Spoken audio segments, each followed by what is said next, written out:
Bismillahirrahmanirrahim.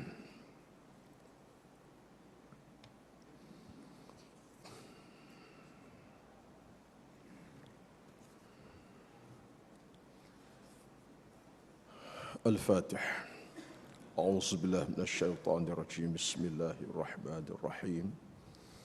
Alhamdulillahi rabbil alamin, arrahmanirrahim, maliki yaumiddin. Iyyaka na'budu wa iyyaka nasta'in. Ihdinas siratal mustaqim.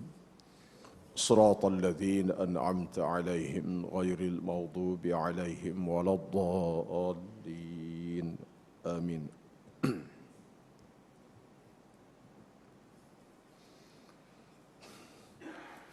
Assalamualaikum warahmatullahi wabarakatuh. Alhamdulillahi rabbil alamin. Wa nusalli wa nusallimu ala sayyidina Muhammadin asyrafil anbiya'i wal mursalin wa ala alihi wa sahbihi ajma'in.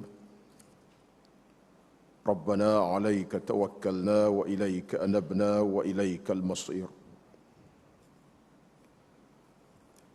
Allahumma arinal haqqa haqqan warzuqna ittiba'ah wa arinal batila batilan warzuqna ijtinabah. Rabbana zalamna anfusana wa illam taghfir lana wa tarhamna lanakunanna minal khasirin.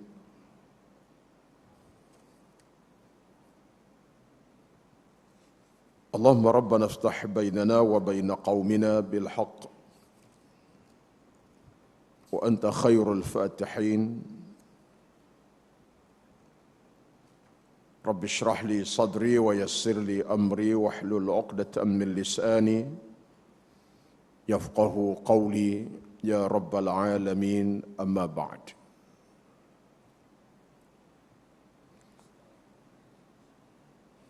Berbahagia pengurusi dan seluruh Tengku Surau Ar-Rahmah, yang dihormati Tuan Imam, yang dihormati, yang dikasihi seluruh hadirin hadirat, tuan-tuan dan puan-puan, muslimin dan muslimat, tetamu-tetamu Allah di malam yang penuh barakah. Mudah-mudahan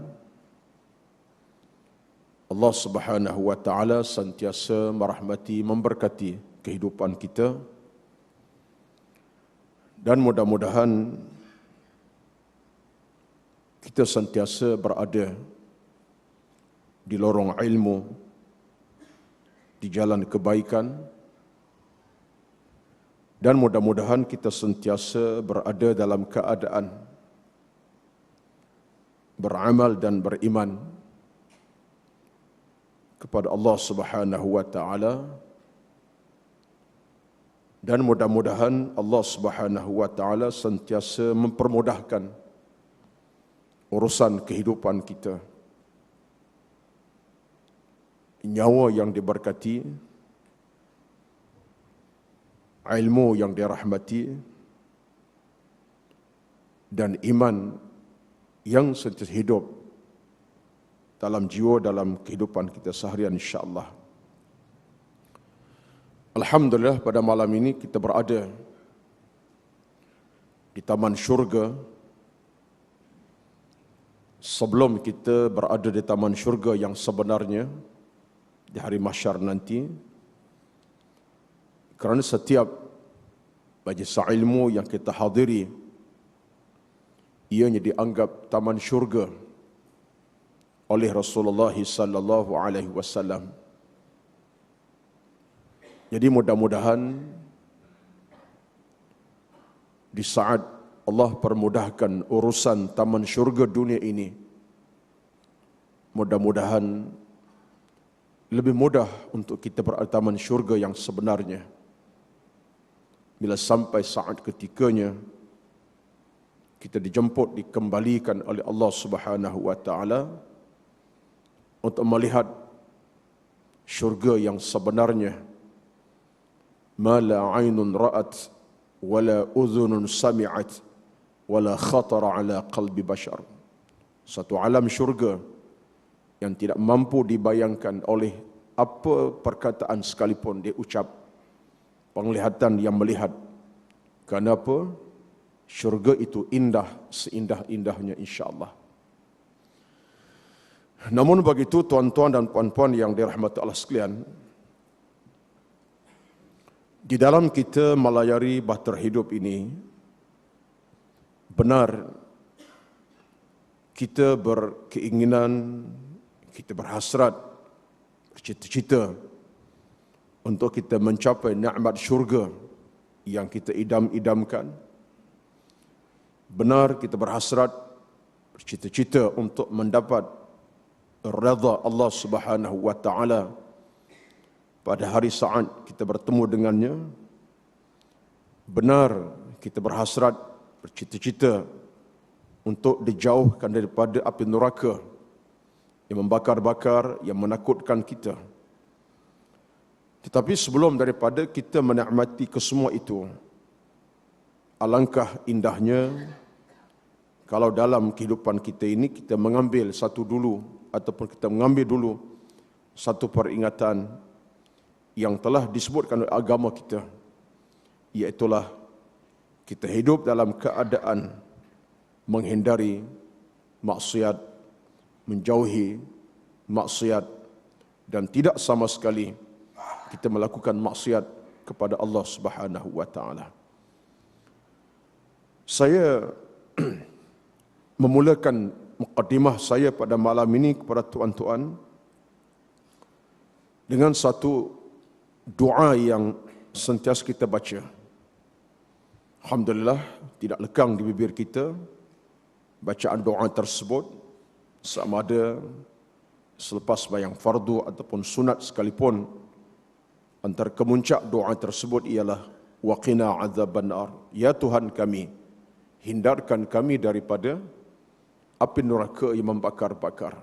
Waqina azabannar, ya Allah, jauhkan kami, hindarkan kami dari api neraka yang membakar, yang menakutkan, yang menggerunkan, api yang menjulang tinggi, yang akan terus menjadi sebab takutnya manusia kepada neraka Allah Subhanahu wa taala.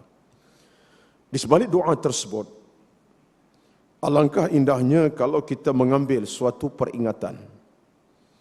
Hal ini telah disebutkan oleh Al-Imam Abu Laith As-Samarqandi dalam kitabnya Tanbihul Ghafilin. Beliau sebut kepada kita bahawa di dalam perjalanan kita untuk meraih redha Allah, dalam perjalanan kita untuk kita mencapai syurga Allah, di dalam kita nak meraih keselamatan yang abadi padang mahsyar nanti, dua perkara yang patut menjadi ingatan dan perhatian kepada kita. Dua perkara. Yang pertama, yang disebutkan oleh beliau sebagai al-bu'd 'anil ma'asi, jauh daripada segala kemaksiatan. Ini perkara pertama yang harus menjadi ingatan kepada kita. Iaitu yang pertama, al-bu'du 'anil ma'asi, jauh daripada semua pintu kemaksiatan. Yang kedua, yang sepatut menjadi ingatan kepada kita, kata dia, ialah dalam keadaan kita ar-raja' li rahmatillah, dalam maksud kita mengharapkan rahmat Allah Subhanahu wa taala. Kita mendambakan rahmat Allah dicampakkan kepada kita. Di saat kita mohon daripada Allah dijawab neraka, dijauhkan kemaksiatan. Yang kedua, kita mengharapkan rahmat Allah. Dua-dua gandingan, tuan-tuan, gandingan yang tidak boleh terpisah. Di saat kita jauh daripada maksiat, tak buat maksiat. Yang kedua, kita minta Allah rahmati kita. Kerana dalam hidup ini, di penghujungnya nanti, tak kira siapa pun kita, di mana pun kita, apa pun keadaan kita, Di penghujung nanti, akhirnya kita akan balik kepada ketentuan Allah Subhanahu wa taala, rahmatnya. Sebab itulah maka Nabi satu hari bersama dengan anak-anaknya Fatimah bintu Muhammadin sallallahu alaihi wasallam. Lalu kata Nabi kepada Fatimah, "Ya Fatimah, wahai anak-anak Fatimah, sesungguhnya ayah tidak boleh menyelamatkan kamu. Ayah tidak boleh menyelamatkan kamu." Fatimah terpegun, tersentak, dan Fatimah kata, "Wala anta ya Rasulullah, engkau tak boleh selamatkan aku." Jawab Nabi, "Tidak. Aku tidak boleh selamatkan aku pun," kata Nabi, "melainkan Allah selamatkan aku. Melainkan Allah yang selamatkan aku." Di sini para ulama kita berkata bahawa kemuncak itulah yang menjadikan kita benar-benar mengharapkan rahmat Allah Subhanahu wa taala. Tetapi Allah tidak rahmati kita. Allah tidak menjanjikan kerahmatan ke atas kepada kita, melainkan yang pertama selesai. Yang pertama apa dia?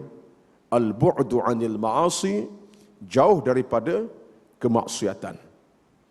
Maka pada malam ini saya namakan tajuk pada malam ini sebagai jangan hampiri maksiat. Saya namakan tajuk perbincangan saya pada malam ini jangan hampiri maksiat. Tuan-tuan dan puan-puan yang dirahmati Allah sekalian, kalau kita sebut maksiat, tafsiran dalam agama cukup jelas. Satu perkataan yang orang tahu tetapi tidak faham.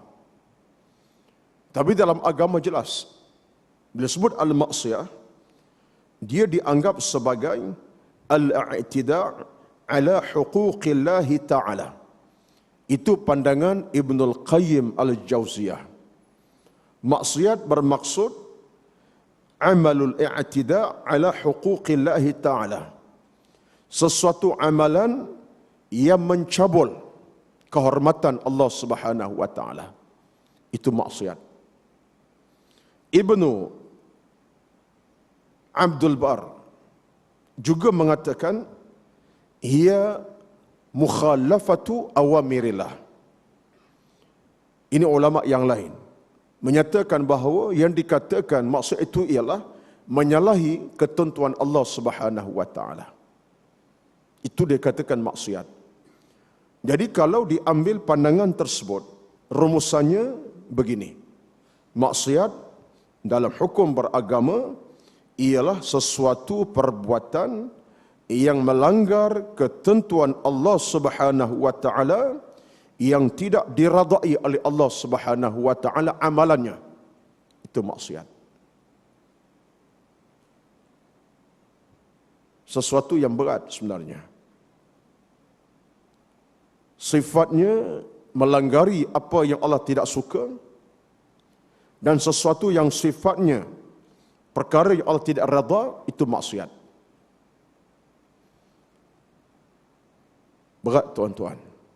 Saya bila sesemak satu penulisan yang saya cuba kaji dan cuba baca, terutama bila melibatkan program-program besar dalam masyarakat, TV dan sebagainya, kadang-kadang kena baca lebih daripada biasa. Sebab kita nak menyampaikan sesuatu yang kita hayati, kita faham, tahu dan kita nak sampaikan. Sesemak kepada pandangan almarhum Al-Syahid almarhum Asyid Sabiq rahimahullah dalam kitabnya Islam Munah. Kitab ini berkait dengan keislaman kita. Didetailkan asas Islam kita di mana letaknya, ke mana kita nak bawa Islam kita, apa sifat sebagai Muslim, apa ciri sebagai Muslim, apa kesalahan sebagai Muslim, semua diperinci dalam kitab ini. Yang tajuk Islamuna, Islam kami. Syed Sabiq rahimahullah, saya cuba baca dan sampai malam ini saya boleh berkata kepada tuan-tuan, subhanallah. Hati saya gemetar, jiwa saya takut, dan hati saya terasa 1001 kegementaran. Terutama bila baca dalam bab berkait dengan maksiat kepada Allah Subhanahu wa taala. Mengapa saya kata demikian? Sebab saya merasakan sayalah orang yang banyak dosa, banyak maksiat dalam bercakap semacam ini, tapi atas asas keinsafan kita bermula di mana, tuan-tuan? Keinsafan kita bermula di saat kita faham, kita tahu. Sebab tu saya kata berdiri saya, demi Allah, walaupun saya orang berdosa, banyak dosa, di saat saya mula faham, saya kena bercakap. Sekurang-kurangnya bila bercakap macam ini, saya akan terasa, hati kecil saya akan berkata, banyaknya dosa kamu, cepatlah kau bertaubat kepada Allah Subhanahu wa taala. Ini perasaan saya. Saya luahkan pada malam ini dalam suasana berada tuan-tuan supaya kita rasa. Sebab kita yang hadir pada malam ini tidak terkecuali. Saya termasuk, kita semua termasuk. Kita adalah manusia-manusia yang sebenarnya terdah kepada dosa dan kemaksiatan kepada Allah Subhanahu wa taala. Tidak yang besar, mungkin yang kecil. Kalau tidak yang besar, tidak yang kecil. Wal'iyadzu billah. Ini hakikat yang kita kena terima. Sebab itulah saya menarik di sini kepada suatu kenyataan yang disebutkan oleh Ibnu Abbas radhiyallahu anhu. Saya terjemahkan, ini amanah ilmu. Daripada kitab sabik ini saya terjemahkan apa kata Ibnu Abbas radhiyallahu anhu. Di sini ada 2-3 perkara. Saya nak sebut kepada tuan-tuan pada malam ini yang dicatatkan oleh para alim ulama kita rahimahumullah. Ibnu Abbas kata apa? Terjemahannya, sesungguhnya perbuatan baik itu mendatangkan pencerahan pada wajah dan cahaya pada hati, kelapangan rezeki, kekuatan badan, dan kecintaan kepada ibadat. Sebaliknya perbuatan maksiat mengandungi ketidakceriaan pada raut muka dan wajah, kegelapan di kubur dan di hati, kelemahan badan, susuknya rezeki, dan kebencian makhluk. Ini amanah ilmu daripada Abdullah ibnu Abbas radhiyallahu anhu. Sahabat Nabi sallallahu alaihi wasallam, salah seorang sahabat Nabi cukup sayang dan Nabi cukup kagumi. Namanya Abdullah bin Abbas. Ini amanah terjemahnya ilmu. Apa kata dia? Saya ulang balik. Sebab kata-kata ini saya dah termenung lama, tuan-tuan. Ada kebenaran di sebalik kata-kata ini. Saya ulang balik, mudah-mudahan ada yang mencatat, dapat catat. Ada yang mendengar, dapat faham, dapat ingat insya-Allah. Apa kata Ibn Abbas? Sesungguhnya perbuatan baik mendatangkan pencerahan pada wajah dan cahaya pada hati, kelapangan rezeki, kekuatan badan, dan kecintaan kepada ibadat. Mana kata Ibn Abbas, orang yang suka buat kebaikan ma'ruf, hidupnya sentiasa terdorong kepada kebaikan, seronok dengan amal soleh. Kata Ibn Abbas, raut wajahnya bercahaya.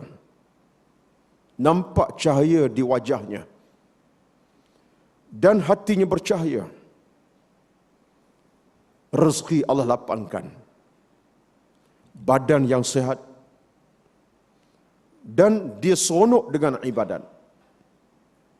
Sebaliknya perbuatan maksiat, ini kata-kata dia. Sebaliknya perbuatan maksiat mengandungi ketidakceriaan pada raut muka dan wajah.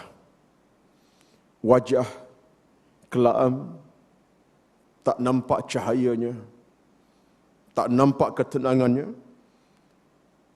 Kegelapan di alam kubur.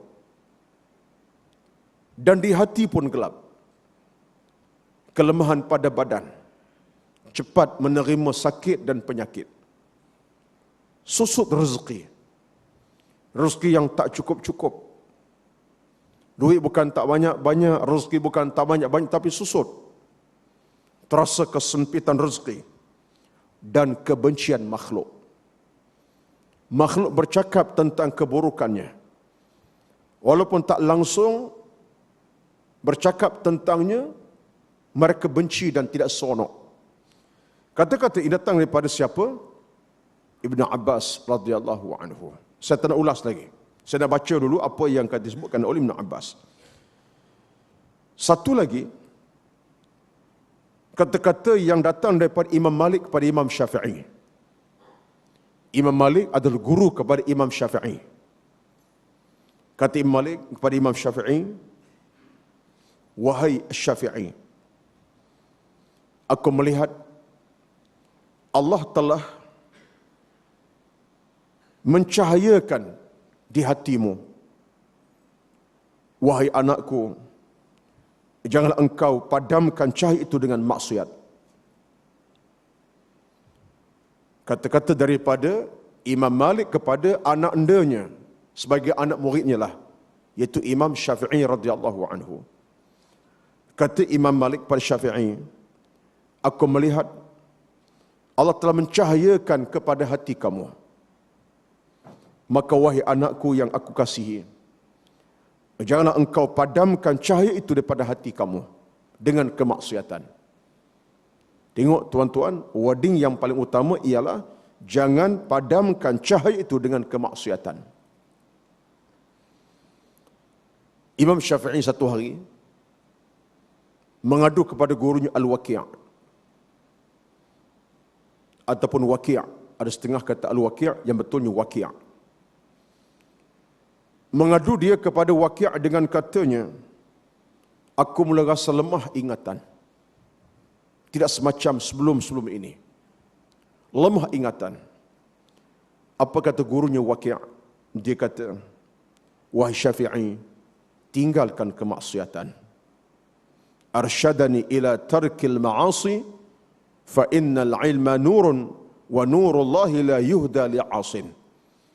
Kata Waqi' kepada Imam Syafi'i, wahai Syafi'i, tinggalkan maksiat.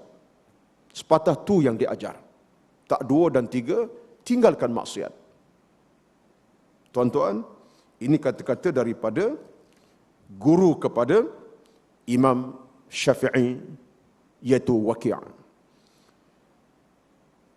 Pandangan yang lain daripada Imam Abu Hanifah radhiyallahu anhu.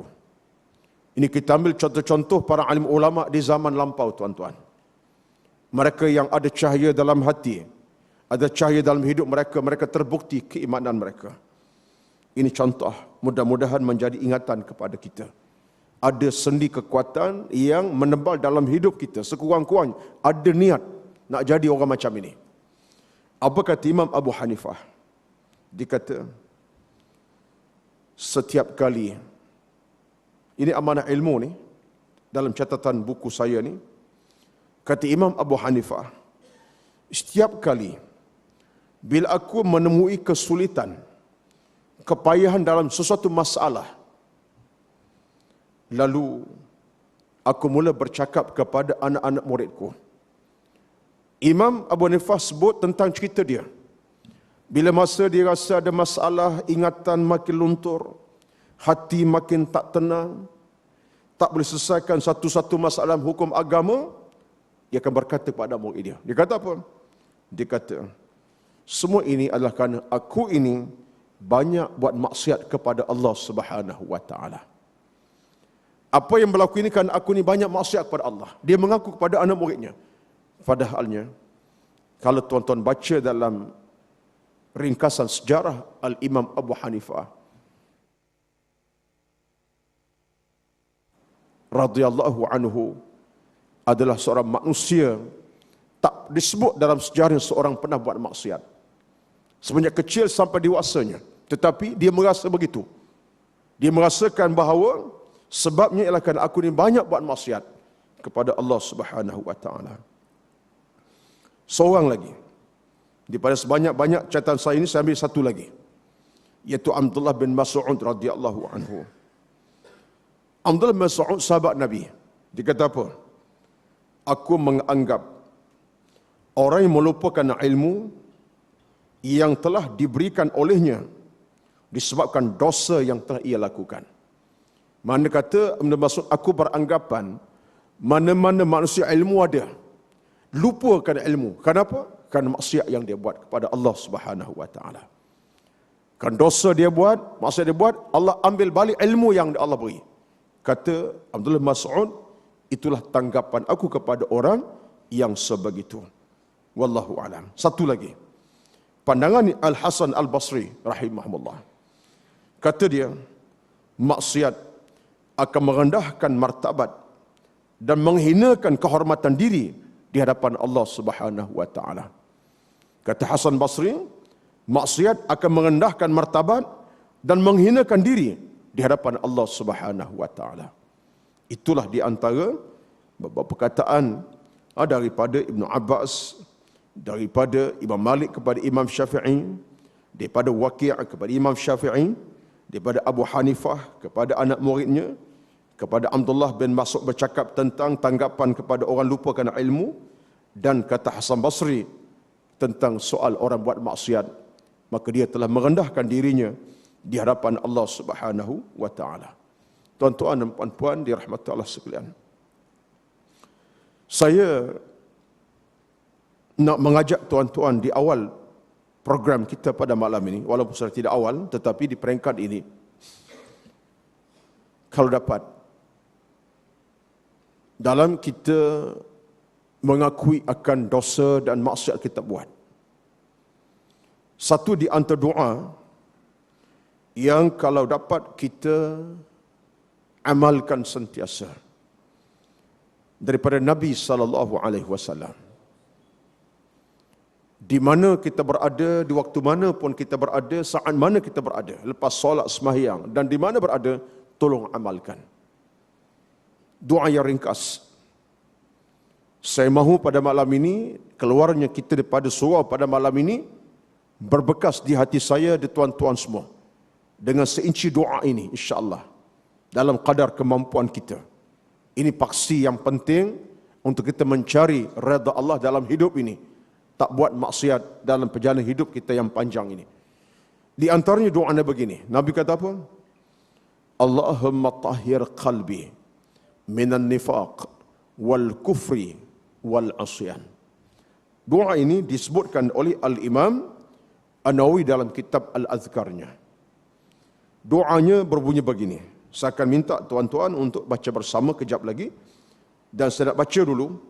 Kalau boleh tuan-tuan perhati ungkapan doa ini, dan siapa boleh ingat, alhamdulillah, siapa boleh hafaz, subhanallah. Allahumma tahhir qalbi minan nifaqi wal kufri wal asyan. Allahumma tahhir qalbi minan nifaqi wal kufri wal asyan. Allahumma tahhir qalbi minan nifaqi wal kufri wal asyan. Kita baca bersama. Allahumma tahhir qalbi minan nifaqi wal kufri wal asyani.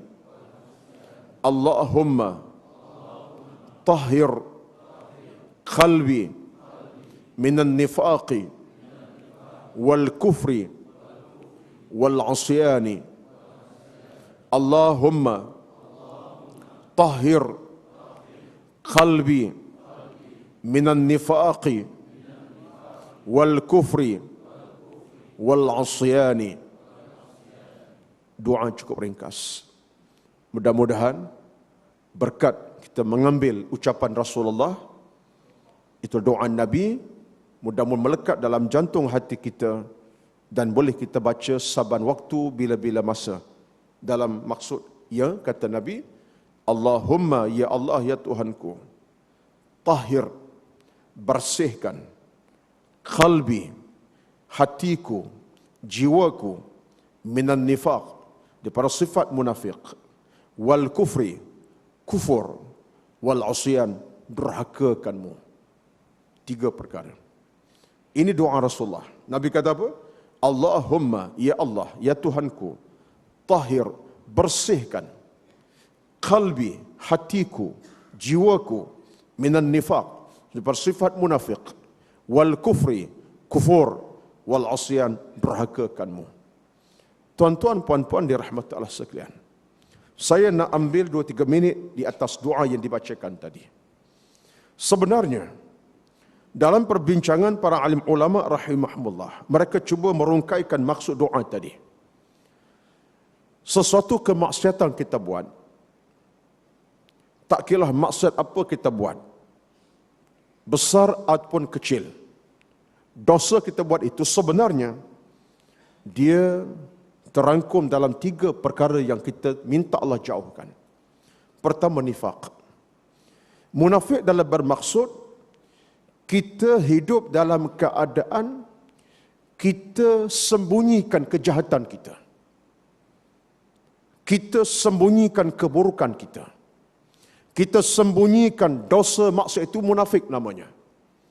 Dan tabiat manusia ini macam tu. Tuan-tuan tak tahu apa dosa saya.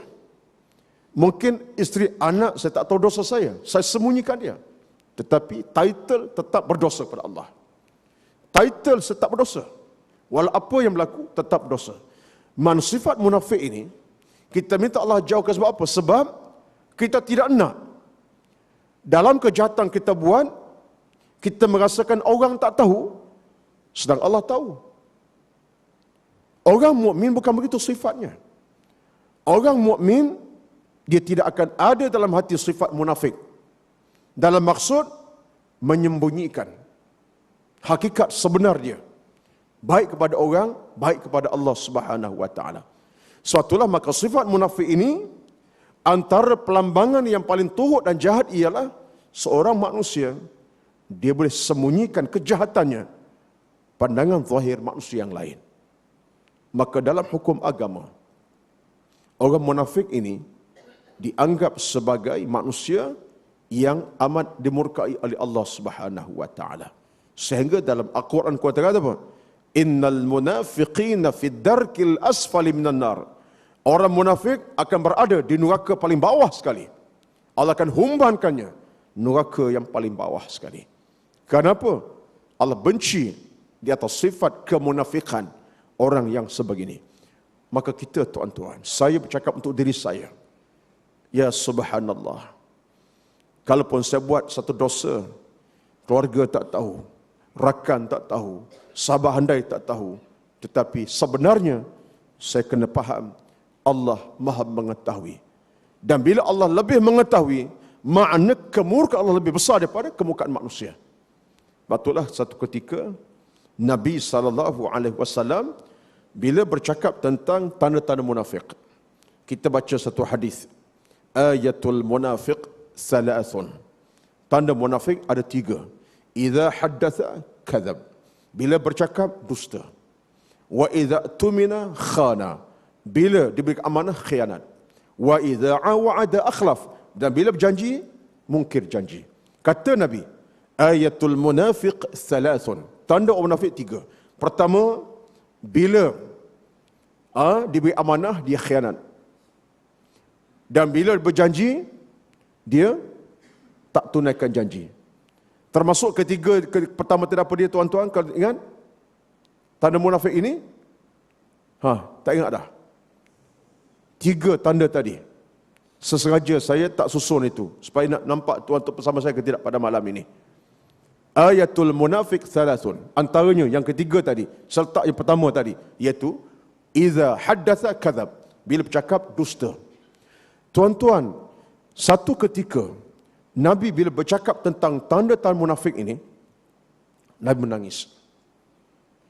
Menangis Nabi SAW. Bila Nabi menangis, sahabat pun peluk Rasulullah SAW. Riwayat ini bukan dalam hadis Bukhari Muslim, tidak, tapi riwayat yang lain.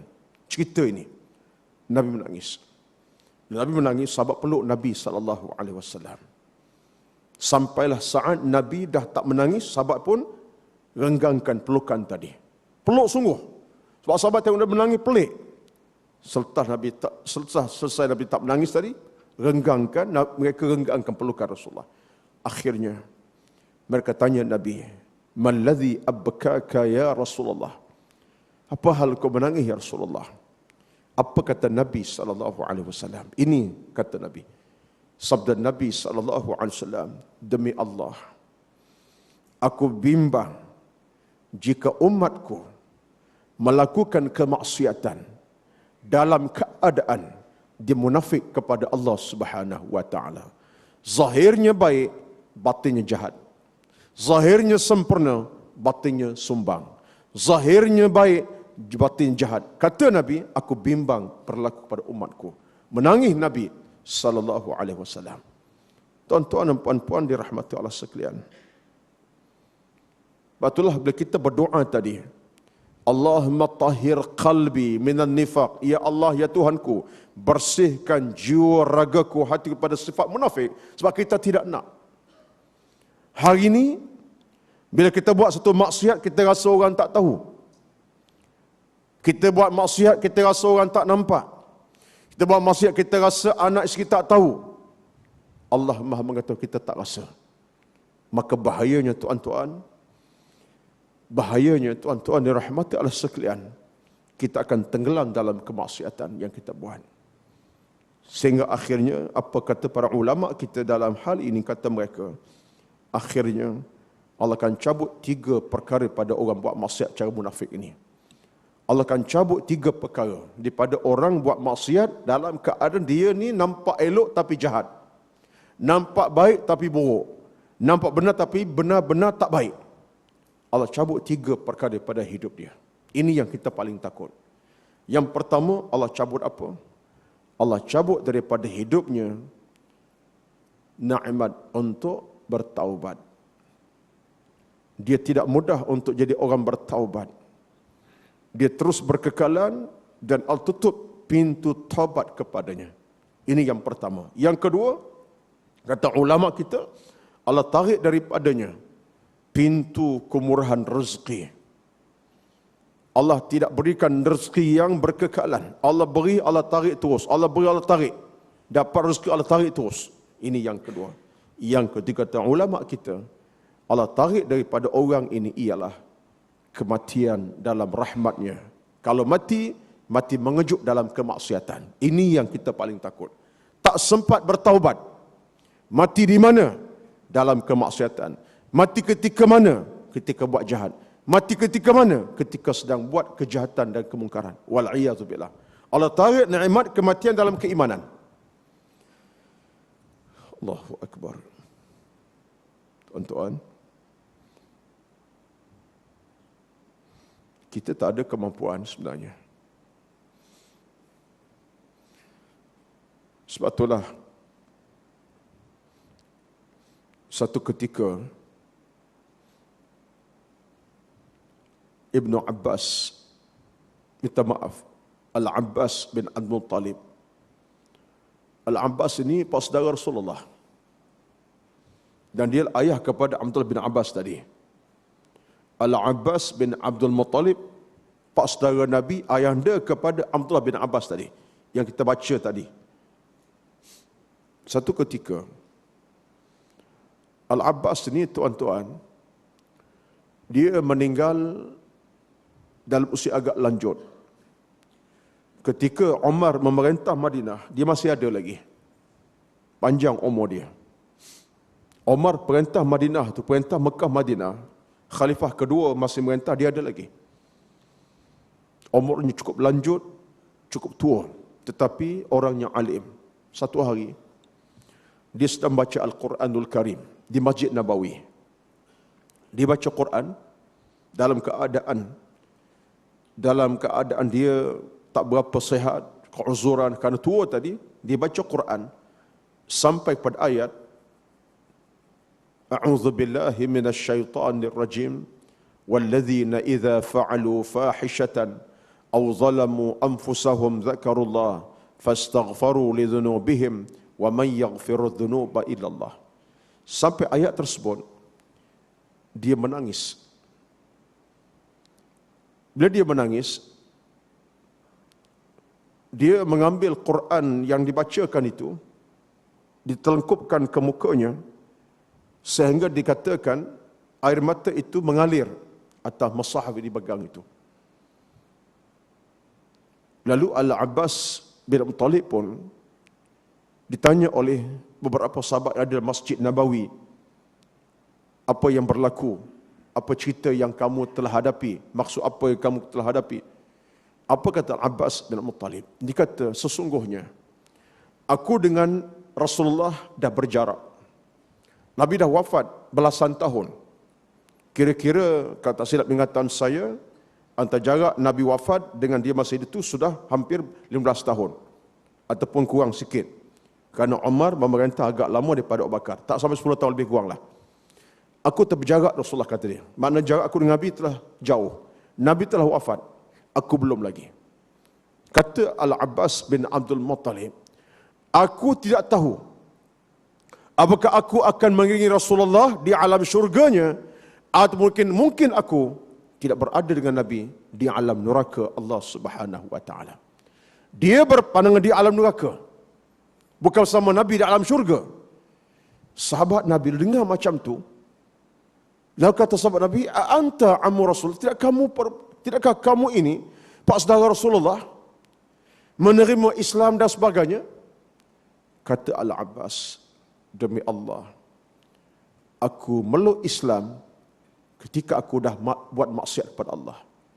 Al-Abbas, tuan-tuan, kalau buka sejarah dia peluk Islam agak lewat. Dia peluk Islam setelah Nabi hijrah ke Madinah. Di Mekah dia tolak Islam.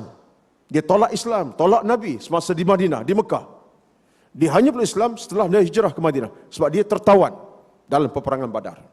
Itu Al-Abbas. Dia merasakan dia banyak buat maksiat sebelum dia Islamnya. Sebab itu dia kata, aku berjarak dengan Rasulullah, Nabi di alam syurga, mungkin aku di alam neraka. Tuan-tuan, para ulama bawa cerita ini dalam tulisan mereka. Kata para ulama kita, bayangkan sahajalah, ini tanggapan yang bawa ulama-ulama kita, solution mereka. Bayangkan, kata mereka, bagaimana seorang sahabat, pak saudara Nabi, yang memang meluk Islam walaupun agak lewat, dianggap orang alim di Madinah pada masa itu. Antara orang alim Madinah, tuan-tuan, masih beranggapan dia ke neraka, tidak ke syurga Allah. Macam mana kita? Macam mana kita, tuan-tuan? Sedangkan kita terus bergeluman dengan dosa maksiat kepada Allah dalam hidup ini, yang belum pun diampunkan Allah sampai ke malam ini, yang belum pun kita ucap astaghfirullah dengan penuh keikhlasan kepada Allah sampai malam ini. Bayangkan, tuan-tuan. Kata ulama kita, ni Al-Abbas bin Muttalib ini, yang sempat bersama Rasulullah, anak saudaranya, walaupun agak lewat meluk Islam, tapi meluk Islam zaman masih hidup, beranggapan Nabi ke syurga, tak sempat dengan Nabi, dia ke neraka. Rasa hibur hatinya, menangis dia. Macam mana kita? Sedangkan Al-Abbas pada masa itu adalah orang yang paling alim. Hingga dalam peristiwa Salatul Istisqa, sembahyang istisqa, nak cerita kealimannya. Pada masa itu Madinah kering kontang, hujan tak turun. Zaman Umar memerintah, macam kita lah kering. Akhirnya Umar ajak rakyat Madinah untuk solat berjemaah. Namanya istisqa, macam kita buat. Dan sepatutnya istisqa ini masih berlanjutan.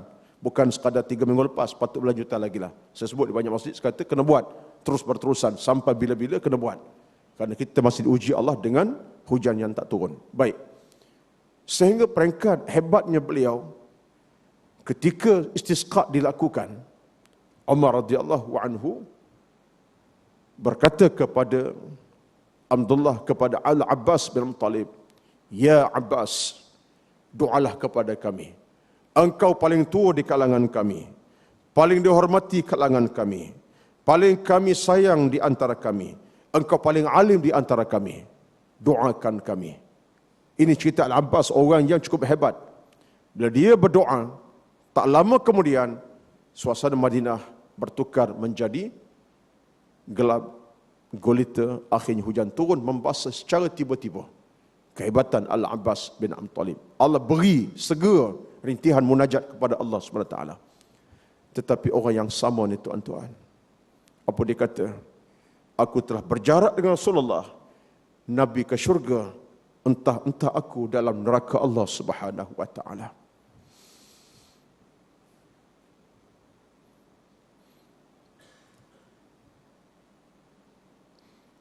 Tanpa dapat kita bayangkan. Tuan-tuan dirahmati Allah sekalian, itulah kita dalam hidup ini. Kunci kita sebenarnya ialah kita sentiasa merasakan kita berdosa. Walaupun kita buat dosa besar, wal'iyadzubillah, tapi kita merasa kita berdosa. Itu kunci kita. Kalau kita tak merasakan kita berdosa, kita angkuh kepada Allah dengan Allah Subhanahu wa taala. Kalau kita tak merasakan kita bersalah dengan Allah, kita angkuh dengan Allah sebenarnya. Saya ingat sekarang ini cerita yang lain. Al-Imam Syafi'i juga. Imam Syafi'i radhiyallahu anhu, seorang imam yang hebat. Umur 8 tahun dah hafal Quran. Umur 13 tahun dah bagi fatwa kepada orang Mekah. Gurunya Khalid Az-Zinji beritahu pada orang Mekah, wahai orang Mekah, siapa yang nak tanya hukum hakam agama, siapa yang nak tanya tentang hukum hakam agama, ni tanya budak kecil ini. Siapa orangnya? Imam Syafi'i. Umur baru 13 tahun. Ada riwayat kata 16 tahun. Yang penting budak lagi, belasan tahun. Khalid Az-Zinji beri keizinan. Hukum hakam agama tak faham, tanya budak ni, Imam Syafi'i. Itulah kehebatannya. Satu malam dihafal hadis Muwatta Malik, satu malam je. Besok pagi lancar di bibir. Ratusan ribu hadis satu malam. Tapi Imam Syafi'i ada cerita sebalik peristiwa yang berlaku tentang dosa ini. Satu ketika dia termenung hingga ke peringkat wajahnya pucat. Termenung hingga pucat, lesi. Lalu dalam keadaan pucat lesi itu, dihampir pitam. Bila hampir pitam, anak-anak murid menyedari yang tuan guru ini ada sesuatu yang tak kena. Mereka pun datang, memangku tubuhnya dan melihat wajah Imam Syafi'i yang pucat. Dalam cerita ini, walaupun cerita tak disebutkan detail oleh para alim ulama dalam kitab mereka, tapi ada cerita dikemukakan. Ada murid tanya dia, wahai tuan guru, apa yang berlaku? Mengapa kami lihat engkau pucat begini sekali dan hampir pitam ini? Apa kata Imam Asy-Syafi'i radhiyallahu anhu? Saya ingat cerita ini tuan-tuan. Kata Imam Asy-Syafi'i radhiyallahu anhu, demi Allah, sesaat bila aku tadi membaca Al-Quranul Karim, aku seolah-olah nampak bayangan saksaan azab Allah Subhanahu wa taala terhadap orang-orang yang berdosa kepadanya.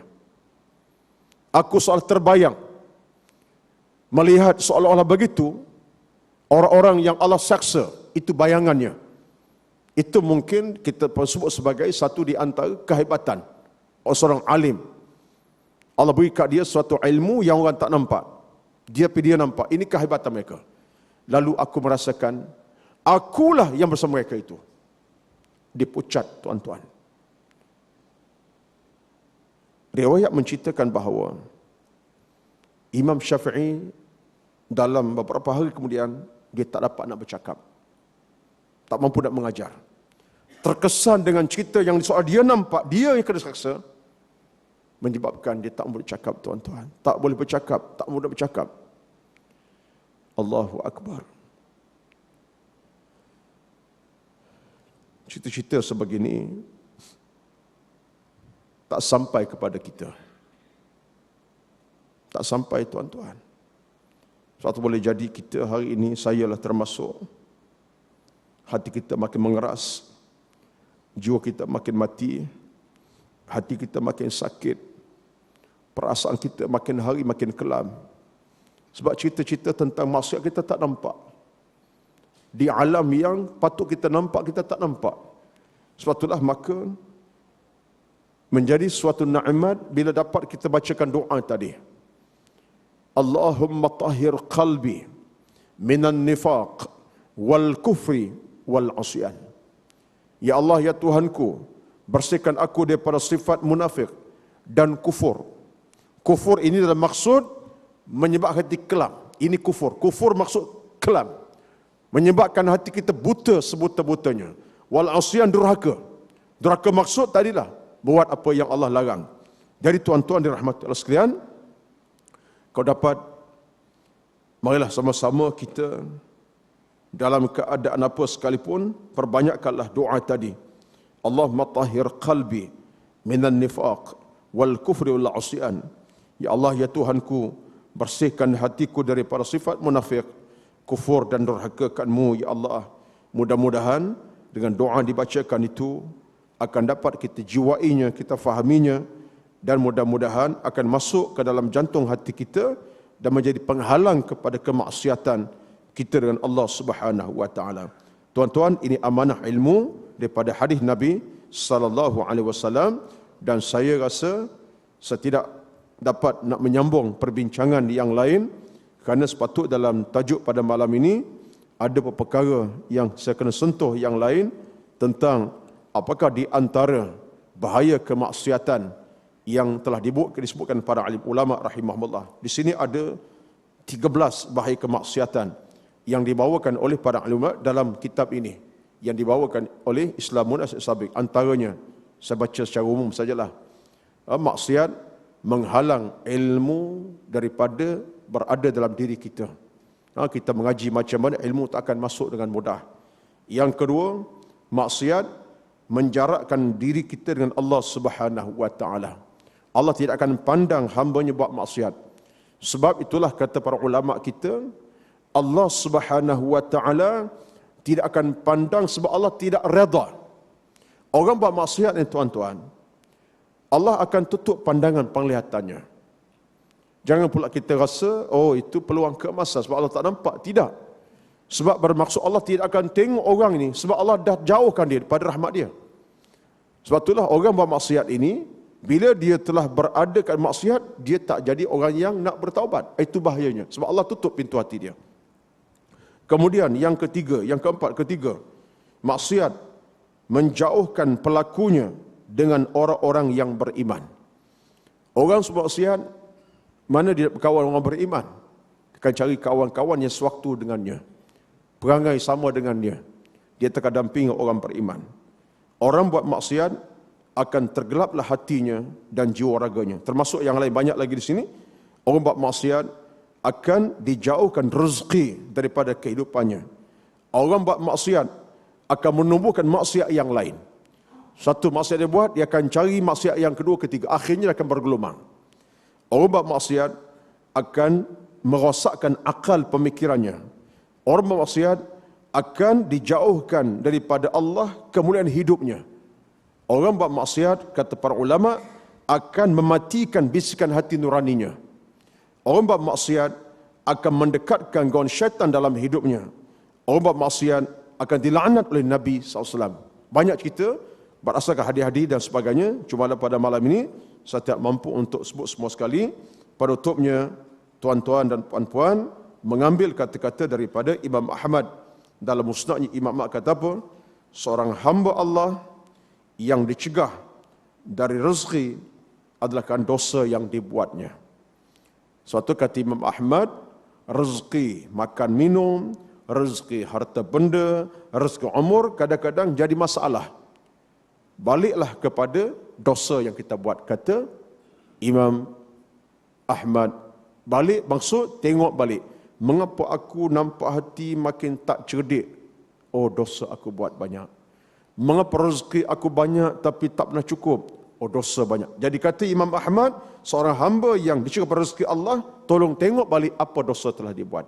Maka kesimpulan kita pada malam ini, banyakkan istighfar, banyakkan taubat, banyakkan munajat, banyakkan rintihan, dan kesimpulan paling utama sekali tuan-tuan pada malam ini, tolong amalkan doa tadi. Allahumma tahhir qalbi minan nifaq wal kufri wal asyan. Kita baca beramai-ramai menutup bicara kita pada malam ini. Allahumma طهر قلبي من النفاق والكفر والعصيان اللهم طهر قلبي من النفاق والكفر والعصيان اللهم طهر قلبي من النفاق والكفر والعصيان. أعوذ بالله من الشيطان الرجيم. بسم الله الرحمن الرحيم. الحمد لله رب العالمين، والصلاة والسلام على رسول الأمين وعلى آله وصحبه أجمعين. اللهم لك الحمد، ya Allah, bagi Engkau segala kepujian. Allahumma lakal syukru, ya Allah, bagi Engkau segala kesyukuran. Allahumma lakal khairu, ya Allah, bagi Engkau segala kebaikan.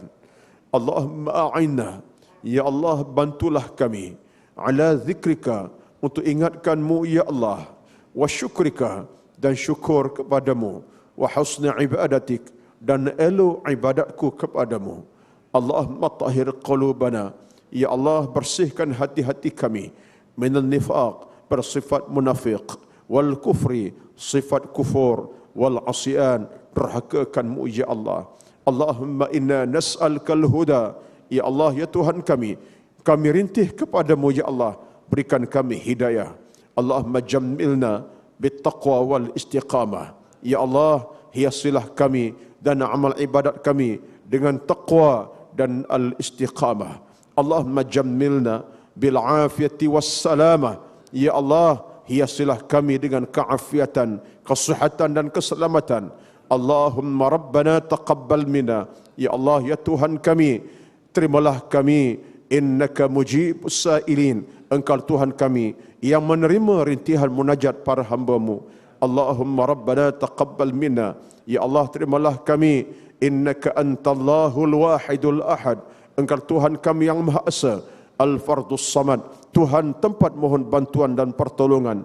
Lam yalid, Engkau tidak beranak, walam yulad, Engkau tidak jua diperanakkan sesiapa, walam yakul lahu kufuwan ahad, tidak sekutu bagimu ya Allah dalam urusan mengatur ciptaan-Mu. Rabbana atina fid dunya hasanah, ya Allah, ya Tuhan kami, berilah kepada kami kebaikan hidup di alam bumi ini, wa fil akhirati hasanah, berilah kepada kami ya Allah kebaikan hidup di alam akhirat nanti, wa qina azaban nar, dan jauhkan kami dari percikan sambaran api neraka yang bernyala-nyala. Wassallallahu ala sayyidina Muhammad wa ala alihi wa sahbihi ajma'in. Subhana rabbika rabbil izzati amma yasifun, wassalamun ala al-mursalin, walhamdulillahi rabbil alamin. Taqabbalallahu minkum, taqabbal ya karim. Wassalamu alaikum warahmatullahi wabarakatuh.